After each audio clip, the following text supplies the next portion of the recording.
searched the landlord's office again, convinced there had to be something the previous owner left behind. Beneath the old desk, I found a loose wooden panel.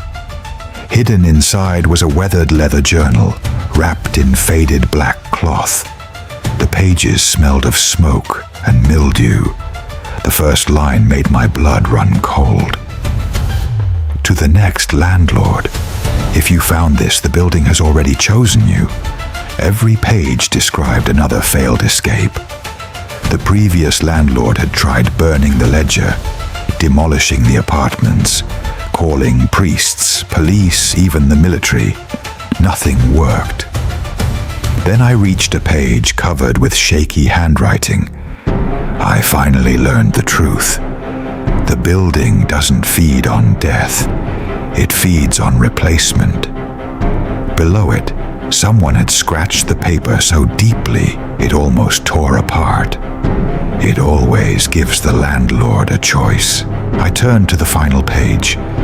Most of it was blank. Then, as I watched, fresh words slowly appeared across the paper. Your replacement process can be stopped. I stared at the sentence in disbelief. More words followed. Find someone willing to stay until sunrise, and the building will choose them instead. I read the sentence again, then again. My own progress was already 12%. For the first time since entering Blackwood Apartments, survival felt possible.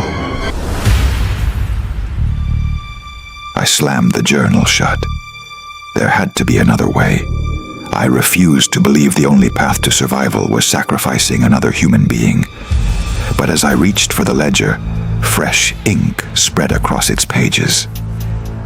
Replacement process, 18% complete. My breathing stopped. It had increased while I was reading. The building wasn't waiting for my decision anymore. It was forcing one. Then I remembered something that chilled me even more. Tomorrow morning, a real estate inspector was scheduled to evaluate Blackwood Apartments. For the first time, I caught myself wondering whether he could become my replacement. The thought disgusted me. The fact that it lingered terrified me. The lights stopped flickering. The whispers faded. The pressure that had haunted me for days suddenly lifted. I hadn't sacrificed anyone. I hadn't even made a decision. I had only imagined it. Yet the building reacted as if it approved. The hallway grew warm. Somewhere above me I heard soft applause. Slow, deliberate. Then the elevator doors opened by themselves. Inside sat a neatly folded suit hanging from a hook. It was my size. Tucked into the pocket was a note. A landlord should always look presentable. I never told the building my clothing size. I forced myself to keep reading. Hidden inside the journal's back cover was one final page, glued between the leather layers. It wasn't written by the last landlord. It was written by the very first one. The ink had faded, but one sentence remained perfectly clear. The first sacrifice is always the hardest. After that, the building becomes your home. Beneath the sentence were dozens of signatures. Every landlord since 1893 had signed the page. At the very bottom, a blank line waited beneath mine.